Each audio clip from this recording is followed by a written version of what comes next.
Hi అండి, welcome to Sahara kitchen. ఈరోజు నేను సింపుల్ ఐటెంతో మూడు వస్తువులతో బిస్కెట్ చేయబోతున్నాను.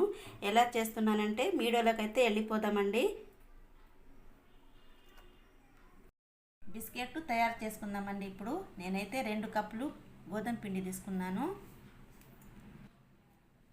2 కప్పులు నేను గోధుమ పిండి వేసుకున్నానండి. ఇప్పుడు దీని కప్పుతో ఒక అరకప్పు నేను బొంబాయి రవ్వ మిక్సీ పట్టుకొని వేసుకున్నానండి. ఒక అరకప్పు వేస్తున్నాను. ఇప్పుడు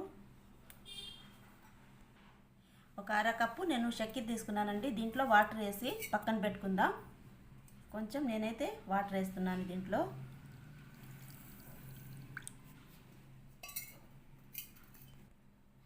ఇప్పుడు అన్నీ కలిపేసుకొని పక్కన పెట్టుకుందామండి. ఇప్పుడు దీంట్లో ఆయిల్ వేసుకుందాం.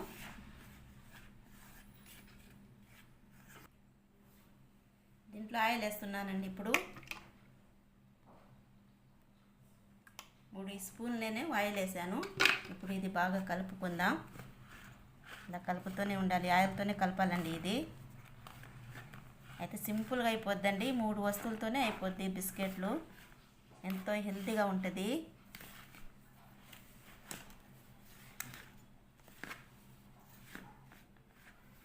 ఇంకా కొంచెం ఆయిల్ వేస్తున్నాను, సరిపోలేదండి.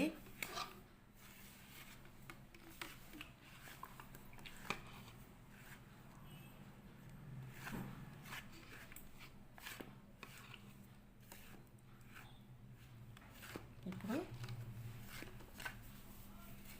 ఇలా బాగా బాగా మెత్త వరకు వచ్చినకు ఇలా ముద్దలా రావాలండి. ఇది నేను ఇంకా ఆయిల్ వేసానండి దీంట్లో. ఇలా ముద్దగా వచ్చినంత వరకు ఇది బాగా మెత్తపడాలండి. ఎందుకంటే రవ్వ గోధుమ పిండితో కదండి, అప్పుడు మాకు బిస్కెట్లు అనేది చాలా టేస్టీగా వస్తుంది. ఎన్ని రోజులైనా కానీ ఇంట్లో పెట్టుకోవచ్చు ఈ బిస్కెట్లని. సింపుల్గా అయిపోద్దండి 3 వస్తువులతోనే. ఎలా చేస్తాననేది మీకు చూడండి. చూసారా, ఇలా ముద్దగా రావాలండి ఇది. ఇంకా కొంచెం దీంట్లో చక్కెర వాటర్ ఆయిల్ యాడ్ చేసుకుందాం. ఇప్పుడు నేను ఇందాక చక్కెర నానబెట్టుకానన్నది కదండి, ఇప్పుడు దీంట్లో వేసి కలిపేసుకుందాం.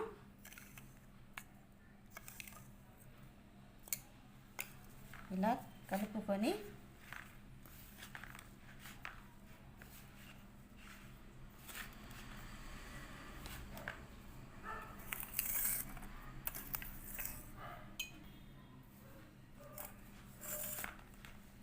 ఇలా కలుపుకోవాలండి. ఇదంతా ఇలాగే చేసుకోవాలి, అంతా పిండి అంతా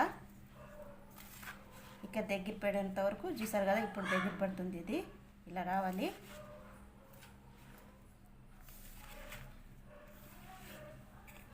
ఇంకా చక్కెర వాటర్ అయితే మేము వేసుకుందాం కొంచెం. ఇంకా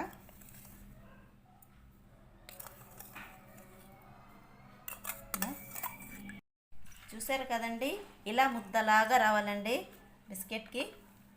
నేనైతే వాటర్ మాత్రం వేయలేదండి, దీంతో ఆయిల్తోనే చక్కెర పాకంతోనే నేను చేశానంతా. దీంట్లో వాటర్ వేయకూడదు అసలు. చూసారు కదా, ఇలాగే రావాలి, కొండగా ఇలాగే ఉండాలి. పిండి మాత్రం ఇలాగే ఉండాలి. అప్పుడే మాకు బిస్కెట్ అనేది అంత రుచిగా అంత టేస్ట్గా ఉంటుంది. బిస్కెట్ మాత్రం ఎట్లా ఉంటుందంటే చాలా టేస్టీగా హెల్తీగా ఉంటుందండి ఈ బిస్కెట్. ఖచ్చితంగా మీ ఇంట్లో మీ పిల్లలకి ఖచ్చితంగా చేసి పెట్టండి. ఇప్పుడు పిండి మెత్త పడిపోయింది కదండి. ఇప్పుడు మేము బిస్కెట్ తయారు చేసుకుందాం. కొంచెం పిండిని పక్కన పెట్టుకుందాం.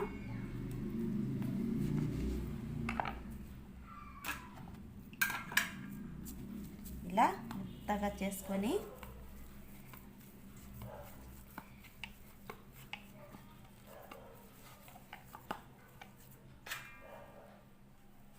ఇంకా కొంచెం పక్కన పెట్టుకుందామండి.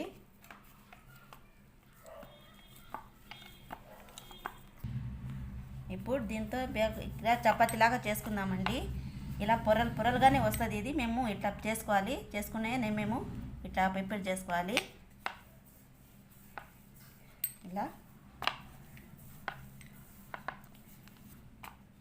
ఇలా చేస్తూనే ఉండాలండి. ఇలా పొరలు వచ్చినప్పుడు మేము చేత్తోనే ఇట్లా ఒత్తుకోవాలి. దీనికి ఇలా చేసుకోవాలి సన్నగా.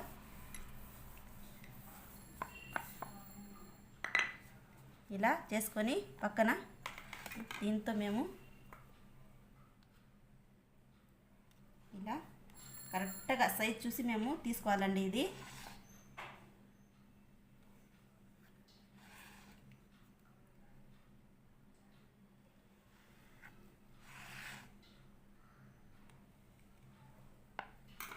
ఇలా చూసారు కదా, ఈ షేప్లో వచ్చినాయి కదా, ఇప్పుడు పక్కన పెట్టేస్తాం. ఇది తర్వాత చేసుకుందాం.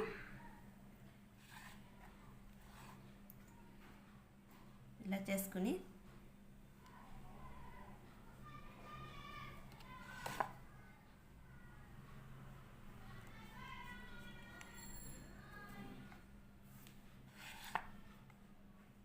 ఇప్పుడైతే సన్నగా తీసుకున్నాం కదండి, ఇలా వస్తుంది కదా బిస్కెట్. ఇలా ఇలా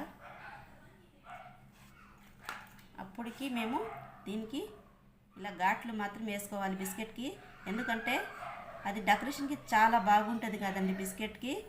ఇలా చేసుకోవాలి, బిస్కెట్ అన్నీ ఇలాగే చేసుకోవాలండి బిస్కెట్కు. చూసారు కదా, ఇలాగే ఘాట్లు వేసుకోవాలి. ఇది పక్కన అయితే ఇలాగే అన్నీ చేసుకోవాలండి బిస్కెట్లు అయితే. ఇలా చేశారు కదా, ఇలాగే అన్నీ ప్రిపేర్ చేసుకోవాలి. పక్కన పెట్టేద్దాం. నేను అన్నీ రెడీ చేసుకున్నానండి బిస్కెట్లన్నీ.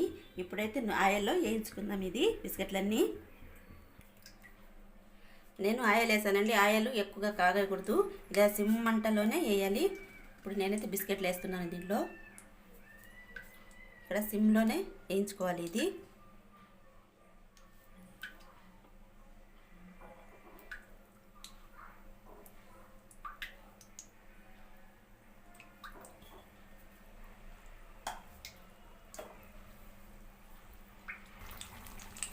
ఇలా సిమ్ మంటలోనే బిస్కెట్లని వేగించాలండి. ఇప్పుడు బిస్కెట్లని సన్నగా ఇలా తిప్పేసుకున్నామండి. ఇలా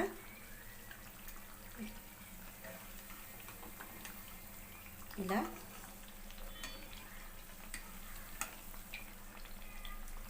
ఇది గోల్డెన్ కలర్ వచ్చిన వరకు వేగించుకున్నామండి.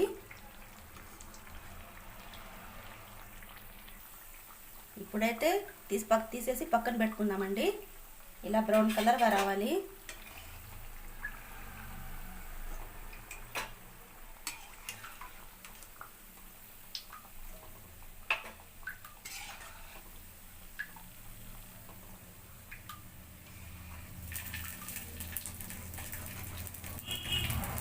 మిగతా ఇది వేసుకుందాం.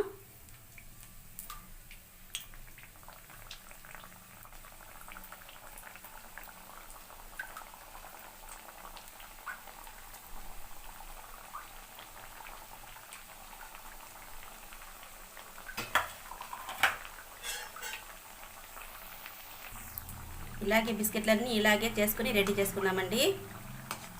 చూసారు కదా ఇలా వచ్చిందో, సూపర్గా ఉంటాయండి ఈ బిస్కెట్లు మాత్రం. చూసారు కదండి, బిస్కెట్ అయితే అయిపోయినాయి. ఎలా వచ్చినాయి చూసారా? ఇలా పైకి ఉన్నది అంతా చక్కెర. ఇలా మేము నూనెలో వేసినాం కదండి, అప్పుడు చక్కెర పైకి వచ్చేస్తుంది. ఎలా ఉన్నది చూసారు కదా, సూపర్గా ఉంటాయి టేస్ట్. నా ఛానల్ చూసే వాళ్ళందరూ లైక్ చేయండి, షేర్ చేయండి, సబ్స్క్రైబ్ చేయండి. రేపు ఒక కొత్త వీడియోతో మళ్ళీ మీ ముందుకు వస్తాను. అంతవరకు సెలవండి, బాయ్ అండి.